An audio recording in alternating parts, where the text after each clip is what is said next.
Natural hair colour కోసం చూస్తున్నారా? అయితే Anoos henna and black expert వాడండి.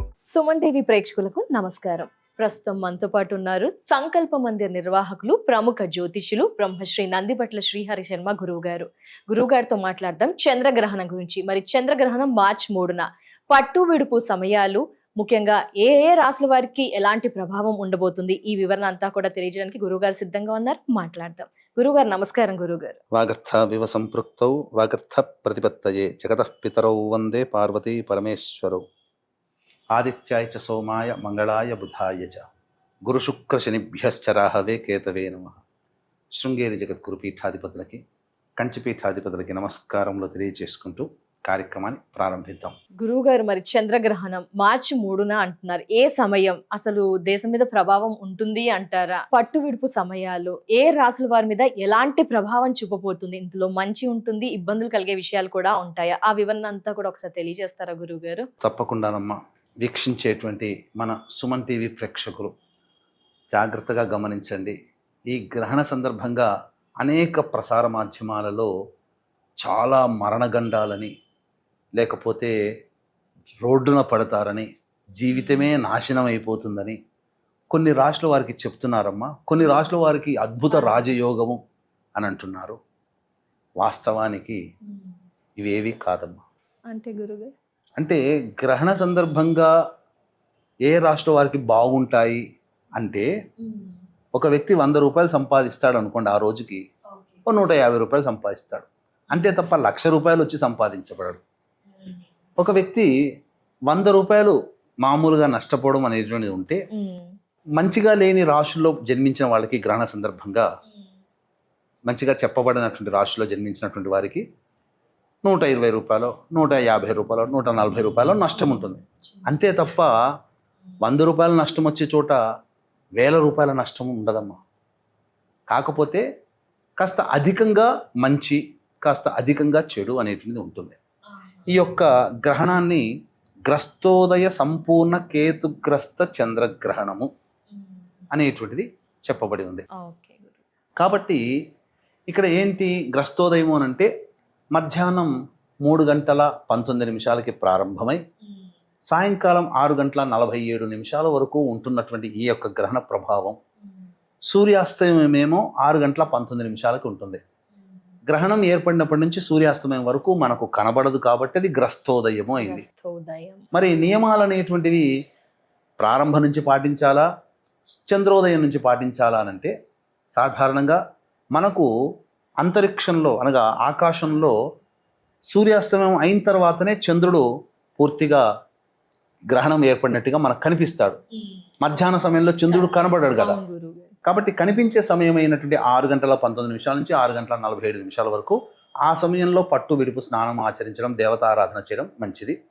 ఇది వైజ్ఞానికంగా మనం కరెక్ట్ చేసుకోవాల్సినటువంటిది. శాస్త్ర ప్రకారము అయితే మధ్యాహ్నం 3:19 ప్రారంభమవుతుంది కాబట్టి 3:19 పట్టు స్నానం ఆచరించి, ఇష్టదేవత ఆరాధన, గురువు గారు ఇచ్చినటువంటి మంత్రము, లేదా విష్ణు సహస్రనామం, శివ సహస్రనామం, లలితా సహస్రనామం, ఇలాంటి దేవాలయం అమ్మవారికి అయ్యవారికి సంబంధించినటువంటి దేవతా స్తోత్రాలు ఇవి పఠించవచ్చు. విడుపు స్నానం చేయవచ్చు 6:47. అయితే ఈ యొక్క గ్రహణము మార్చి 3వ తారీఖు రోజున పూర్వ ఫల్గుని నక్షత్రంలో కేతుగ్రస్తముగా ఏర్పడుతుంది కాబట్టి, సింహరాశిలో ఏర్పడుతుంది కాబట్టి, ఈ సింహరాశిని బేస్ చేసుకొని మిథున రాశి వారికి, తులారాశి వారికి, వృశ్చిక రాశి వారికి, మీన రాశి వారికి, ఈ 4 రాశుల్లో జన్మించినటువంటి వారికి శుభ ఫలితముగా చెప్పబడి ఉంది. తక్కిన మేష, వృషభ, కర్కాటక, సింహ, కన్య, ధనుస్సు, మకర, కుంభ ఈ రాశుల్లో జన్మించినటువంటి వారికి కాస్త ఇబ్బందికర పరిస్థితులు ఎదురవుతాయి. కాబట్టి ఈ రాశుల్లో జన్మించినటువంటి వాళ్ళు తగు పరిహార క్రియలు కానీ, ఇష్టదేవత ఆరాధన కానీ చేసుకోవాలి. దీన్ని దృష్టిలో పెట్టుకుని మన పీఠమాధ్వర్యంలో 4వ తారీఖు రోజున సాయంకాలం 6 గంటలకి ఈ మేష, వృషభ, కర్కాటక, సింహ, కన్య, ధనుస్సు, కుంభ, మకర రాశుల్లో జన్మించినటువంటి వారికి ఈ గ్రహణ దోష నివారణ పూజల హోమాలు జరిపించి శక్తిపాతం చేసినటువంటి కరుంగలి మాల ఇవ్వడం జరుగుతుంది. అవకాశం ఉన్న వాళ్ళు స్క్రీన్పై కనిపిస్తున్న నెంబర్కి కాంటాక్ట్ చేసి 4వ తారీఖు సాయంత్రం 5 గంటల లోపల మీ గోత్రనామాలు నమోదు చేసుకోవచ్చు. ఇక ఈ యొక్క పుబ్బ నక్షత్రంలో ఏర్పడుతుంది కాబట్టి అనుజన్మ తారులైనటువంటి పుబ్బ, పూర్వాషాఢ, అలాగే భరణి నక్షత్రంలో జన్మించిన వాళ్ళకి కూడా దోషప్రదమే. ఈ 3 నక్షత్ర జాతకులు సింహరాశిలో జన్మించినటువంటి వాళ్ళు గ్రహణాన్ని చూడకూడదు. గర్భిణీ స్త్రీలు, మనకు పాతకాలం ఆచారంలో చెప్పినట్టుగా అదేదో ఈ మధ్య కాలంలో వచ్చింది, కానీ వాస్తవానికి దేవత ఆరాధన చేసుకుంటూ హాయిగా ఉండవచ్చు. నిద్రపోకుండా ఉంటే మంచిదమ్మ. గర్భిణీ స్త్రీలు. అలాగే ఈ యొక్క గ్రహణ సందర్భంగా ఎటువంటి దురాచారాలు అంటే కటింగ్ చేసుకోవడం, గోర్లు తీసుకోవడం లాంటివి, ఎదుటి వాళ్ళతో దుర్భాషలు ఆడడం కానీ, అలాగే ఈ గ్రహణ సందర్భంగా ఈ సంబంధించినటువంటి నిర్ణయాలు, గొప్పవైన నిర్ణయాలు అంటే డబ్బులు ఇవ్వడం కానీ, లేకపోతే వ్యాపారం ప్రారంభం చేయాలనుకున్న కానీ, మనం ఏందో ఫ్యూచర్ ప్లాన్లో ఏం చేయాలనుకుంటామో అటువంటివి శుభమైనటువంటి నిర్ణయాలు తీసుకోకుండా ఉంటే మంచిది. ఆ సమయాల్లో మాత్రమే గురుగారు ఈ గ్రహణ వేధ అనేటువంటిది చంద్రగ్రహణానికి 3 జాముల ముందు కాబట్టి ఉదయం 9:19 నుంచి ప్రారంభమవుతుంది. కాబట్టి ఈ నియమాలన్నీ కూడా మద్యపానము, ధూమపానము, మాంసాహారము, దాంపత్యము ఇవన్నీ కూడా ఉదయం 9:19 నుంచి మనం ఆచరించకూడదు. ఇక భోజనం ఎప్పుడు చేయాలండి అని అంటారు. ఉదయం 11 లోపల గనక భోజనం చేస్తే 3 గంటలకల్లా కడుపులో ఉన్న ఆహార పదార్థం జీర్ణమవుతుంది. బాలురకి, వృద్ధులకి, అనారోగ్యగ్రస్తులకి ఇవి నియమాలు చెప్పబడలేదు. కాబట్టి 11 లోపల భోజనాది కార్యక్రమాలు చేసుకుంటే చాలా మంచిది. గర్భిణీ స్త్రీలు తినొచ్చా గురువు గారు? తినవచ్చునమ్మా, తప్పులేదు. కానీ ఆ గ్రహణం ఉండే సమయంలో మాత్రం కాస్త జాగ్రత్తగా బయట తిరగకుండా ఉంటాయి. ఎందుకంటే మనకు విషవాయువులు మన భూమి మీద రాకుండా ఓజోన్ పొర కాపాడుతుంది. కానీ గ్రహణ సందర్భంలో ఓపెన్ అవుతుంది. అయినప్పుడు కొంత విషవాయువులు చాలా మటుకు మనం భూమి మీద ప్రసరిస్తాయి. కాబట్టి మనం తినే పదార్థాలలో ఈ యొక్క సంబంధించినటువంటి దర్భలు వేసే అలవాటు మనకు. అందుకనే దర్భలు అనేటువంటివి చెయ్యాలి. దర్భలు అనేటువంటివి మంచినీటిలో కానీ, ఊరగాయలు పెట్టుకునే వాటిలో కానీ, నిలువ ఉన్న పదార్థాల్లో కానీ, బియ్యంలో కానీ ఇది చేయాలి. అలాగే దేవతా చిత్రపటాలు అనేటువంటివి మనము ఆ రోజున దేవతా పూజ యథావిధిగా చేసుకోవచ్చు. ఆ దేవతా చిత్రపటాల్లో అక్కడక్కడ దర్భలు, గరిక పోచలు పెడతారు తప్పమ్మ, దర్భలు ఆ దేవతా చిత్రపటాల దగ్గర పెట్టవచ్చు. అలాగే ఇంటి మధ్య హాలులో షట్కోణము కానీ, చతుర్భుజము కానీ, చతురస్రాకారం కానీ ముగ్గుపిండితో వేసి మధ్యలో దర్భపుల్లలు ఉంచితే సరిపోతుంది. ఆ విషవాయువులన్నీ కూడా ఇంట్లో అనేటువంటివి ప్రసరించవు. ఇల్లంతా కూడా గాలి అనేటువంటిది చొరవబడకుండా ఆ గ్రహణ సందర్భంగా 3:19 నుంచి 6:42 మధ్యకాలంలో గాలి చొరబడకుండా విషవాయువులు మన ఇంట్లోకి రాకుండా మనం మెయింటైన్ చేస్తే చాలా మంచిది. అనవసరంగా బయట తిరగకుండా ఉంటే మంచిది. అతినీళ్ళ లోహిత కిరణాలు అనేటువంటివి ప్రసరిస్తాయి. కాబట్టి భవిష్యత్తులో అది చర్మ వ్యాధులు కానీ ఉంటాయి. కాబట్టి చెప్పినటువంటి రాశుల్లో జన్మించినటువంటి వాళ్ళు అనగా మేష, వృషభ, కర్కాటక, సింహ, కన్య, ధనుస్సు, కుంభ, మకర ఈ రాశుల్లో జన్మించినటువంటి వారు, పుబ్బ, పూర్వాషాఢ, భరణి నక్షత్రంలో జన్మించినటువంటి వారు ప్రధానంగా ఇష్టదేవత ఆరాధన అనేటువంటిది చేసుకుంటే చాలా మంచిది. పట్టు విడుపు స్నానం అనేటువంటిది గ్రస్తోదయం అనగా 6:19 నుంచి పట్టు స్నానము, 6:47 విడుపు స్నానం చేయవచ్చు. దానాది కార్యక్రమాలు ఈ మధ్యకాలంలో అనగా 6:19 నుంచి 6:47 మధ్యకాలంలో దానాది కార్యక్రమాలు చేయవచ్చు.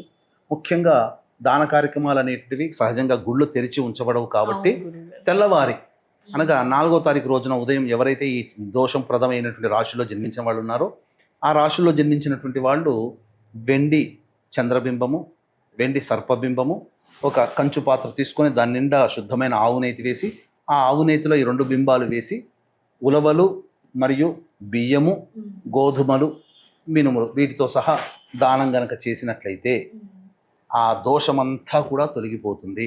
ఇక అన్నిటికంటే ప్రధానంగా కొంతమంది మత సాంప్రదాయం శిష్టాచారంగా ఉన్నటువంటి వాళ్ళ సాంప్రదాయవాదులు, ఉపాసన పరులు 3:19 నుంచే పట్టు స్నానము, 6:47 విడుపు స్నానం ఆచరిస్తారు. ఈ సమయం అంతా కూడా చాలా ప్రభావవంతమైనది. మనం బయట 100 సార్లు శ్రీరామ అంటే వచ్చే ఫలితం ఇక్కడ గ్రహణ సమయంలో ఒక్కసారి పఠిస్తేనే వస్తుంది. ఇక్కడ బయట ప్రసార మాధ్యమాలు చెప్పినట్టుగా కొన్ని రాష్ట్రాల వారికి ఇక రాజయోగమే అని పెడతారు, కొన్ని రాష్ట్రాల వారికి మరణగండము అని అంటారు, భయపెట్టించేటువంటిగా ఉంటాయి. కాబట్టి ప్రేక్షకులారా, ఇటువంటి గ్రహణ సందర్భంగా గ్రహణం అనేటువంటిది అంతరిక్షంలో ఏర్పడేటువంటి ఒక అద్భుత దృశ్య కావ్యం ఇది.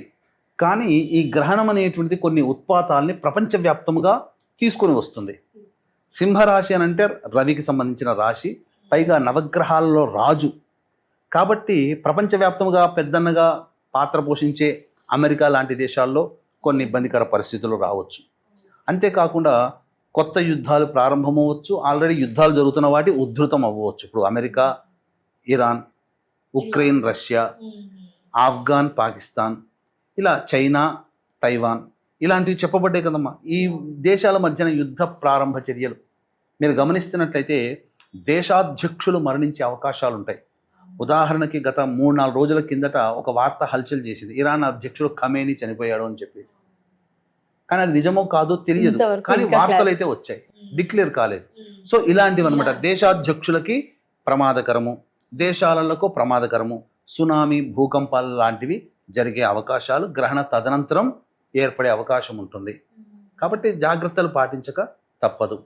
కాబట్టి ఈ చెప్పబడినటువంటి రాశుల్లో ఎవరికైతే బాగోలేదని చెప్పబడి ఉన్నామో వాళ్ళు దేవతారాధన చేసుకుంటే జరిగే నష్టం ఉదాహరణకు చెప్తానమ్మా. ఓకే గురుగారు. దెబ్బ తగలాలి అని రాశి ఉందనుకోండి, బాగోలేని రాశులు ఏవైతే చెప్పారో వాళ్ళు ఈ సంబంధించినటువంటి డాంబర్ రోడ్డు మీదనైనా కంకర రాళ్ళు ఉన్న చోట పడి దెబ్బ తగులుతుంది. మంచి జరుగుతున్నదని అనుకోండి, దెబ్బ తగులుతుందని రాశి ఉంటుంది. మంచి రాశుల్లో అనగా మిథున రాశో తులా రాశిలో జన్మించుంటారు, లేదా మీన రాశిలో జన్మించుంటారు, వృశ్చిక రాశిలో జన్మించుంటారు, వాళ్ళకి శుభం కలుగుతుందని చెప్పబడి ఉంది. కానీ వాళ్ళ జాతకంలో దెబ్బ కింద పడాలి అనుకున్నప్పుడు ఈ గ్రహణ సందర్భంగా అది వాళ్ళకి యోగం కాబట్టి గుడ్డ పేలికలు ఉన్న చోటనో లేకపోతే ఇసుక ఉన్న చోటనో పడి చిన్న దెబ్బ, అది నష్టము కొద్దిగా ఎక్కువ నష్టం, లాభము కొద్దిగా ఎక్కువ లాభం, అంతే తప్ప రాజయోగాలు, చక్రవర్తిత్వాలు, మరణగండాలు, జాతకం నీచ స్థానానికి పడిపోవడం అట్లా ఏమి ఉండదు. ఎందుకంటే అవకాశం ఉంటే ఈ దోషాలు ఉన్నాయి కదమ్మా, ఈ చెప్పబడినటువంటి రాశులు అనగా మేషరాశి, వృషభ రాశి, కర్కాటక రాశి, సింహరాశి, కన్యా రాశి, ధనుస్సు రాశి, మకర రాశి, కుంభరాశిలో జన్మించినటువంటి వాళ్ళకి దోషప్రదం ఉన్నారు. కాబట్టి మన పీఠమాధునంలో 4వ తారీఖు రోజున సాయంకాలం 6 గంటలకి ప్రారంభమయ్యేటువంటి గ్రహణ దోష నివారణ కార్యక్రమంలో ఈ రాశిలో జన్మించిన వాళ్ళు గోతనామాలు నమోదు చేసుకోవచ్చు. శక్తిపాతం చేసినటువంటి కరుంగలి మాల ఇవ్వడం జరుగుతుంది. సాయంకాలం 4వ తారీఖు సాయంకాలం 5 గంటల లోపల గోతనామాలు నమోదు చేసుకోవచ్చు. ధన్యవాదాలు గురువు గారు. చంద్రగ్రహణం పూర్తి వివరణ మాకు మా వ్యూయర్స్ కి అందించినందుకు నమస్కారం గురువు గారు. సర్వం శ్రీ ఉమామహేశ్వర పరబ్రహ్మార్పణమస్తు.